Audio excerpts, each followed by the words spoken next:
आयुष्यात वेळ कधीच कोणासाठी थांबत नसते, थांबतो तर आपणच. आठवण ही एक अशी फाईल असते जी आपल्या डोक्यात नाही, हृदयात सेव्ह केलेली असते. शांत माणूस कधीही दुबळा नसतो. या जगात पाण्यापेक्षा मऊ असे काहीच नाही. पण जर त्याचे रूपांतर पुरात झाले तर भले भले डोंगरही उद्ध्वस्त होतात.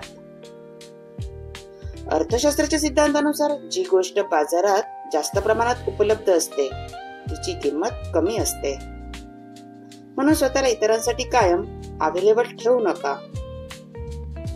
कितीही मोठे झालात तरी सावली देणाऱ्या वृक्षाला आणि आधार देणाऱ्या माणसाला कधीच विसरू नका. आता पूर्वीसारखे खळखळून हसावेच वाटत नाही. इमानदारीने निभावलेले नाते जास्त दिवस टिकत नाही. इतरांच्या चुका सगळ्यांनाच दिसतात,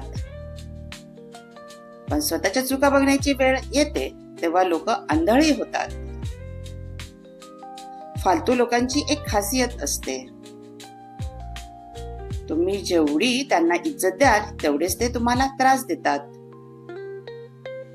वेळ कधीच कुणासाठी थांबत नसते, थांबतो तर आपणच. कधी कोणाच्या आठवणींमध्ये तर कधी कोणत्या क्षणांमध्ये.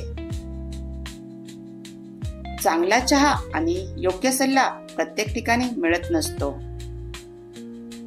काही चुकांना माफ करणं ही तुमची सगळ्यात मोठी चूक ठरू शकते. माणूस मृत्यूपेक्षाही जास्त घाबरतो ते त्याच्या बदनामीला. एकट्याने चालायची सवय झाली असली की कुणासाठी थांबून राहायची गरज पडत नाही. वारंवार निर्णय बदलणाऱ्यांचे आयुष्य कधीच बदलत नसते. विंचू तर उगाच बदनाम झाला, त्यापेक्षा जास्त विष तर माणसाच्या शब्दात असते. इथे सुंदर चेहरे अनेक भेटतील, पण सुंदर मन असलेली व्यक्ती क्वचितच भेटते. नुसता पाठिंबा असून उपयोग नसतो, तर लढण्याची हिंमत व जिंकण्याची जिद्द ही रक्तातच असावी लागते.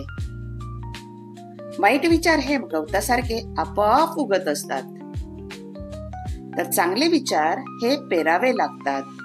खिशात लाख रुपयाचा खळकाट असावा, पण त्यामागे कोणाचाही तळतळाट नसावा. ओंजळ भरले तेवढेच मिळवावं, त्याहून अधिक मिळालं तर ते सांडण्याआधी वाटावं. चारित्र्य सुगंधित करण्यासाठी कोणतंही अत्तर मिळत नाही, कारण ते कष्टाच्या आणि कर्तृत्वाच्या सुगंधाने दरवळत असतं.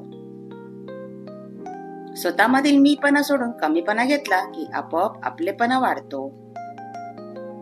माणूस पक्ष्याप्रमाणे आकाशात उडायला शिकला, माशाप्रमाणे समुद्रात पोहायला पण शिकला, पण जमिनीवर माणसासारखे वागायला शिकला का? हा प्रश्न अजूनच प्रश्नातच आहे.